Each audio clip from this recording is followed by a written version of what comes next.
কৃষি গবেষণা প্রবন্ধধর্মী বইগুলো পাওয়া যাচ্ছে অমর একুশে বইমেলায়। এ ধরনের বইয়ের নির্দিষ্ট শ্রেণীর ক্রেতাও রয়েছে। বুদ্ধিবৃত্তিক উন্নতিতে এসব বইয়ের ভূমিকা অপরিসীম বলছেন প্রকাশকরা। ইফতেখার উদ্দিনের রিপোর্ট। রাজনীতি, কৃষি গবেষণা সহ বিভিন্ন বইয়ের সমাহার অমর একুশে বইমেলায়।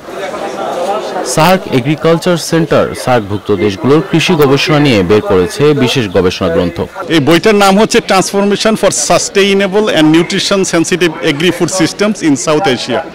এখানে আসলে সার্কের যে 8টা দেশ আছে, বাংলাদেশ সহ সবকটা দেশের গবেষণার ফসল আছে এখানে। প্রকাশকরা বলছেন বিশেষ শ্রেণীর পাঠকের কাছে গবেষণা ও প্রবন্ধ বইয়ের চাহিদা রয়েছে।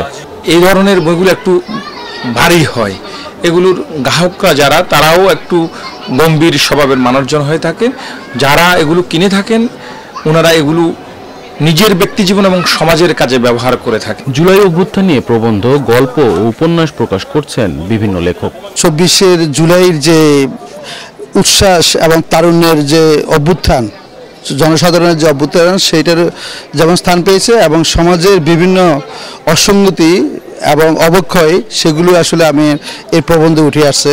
বইমেলায় বিশ্ব সাহিত্য ভবন 198 ও 199 নম্বর স্টলে পাওয়া যাচ্ছে অনিল বাসারের বই। বইটা স্মৃতির আড়ালে ক্রন্ধন, স্মৃতির কথা, তবে প্রেমের, শৈশব কৈশোরের, যৌবনের, তারুণ্যের যে প্রেম, সেই প্রেমের কথাই তুলে ধরেছি।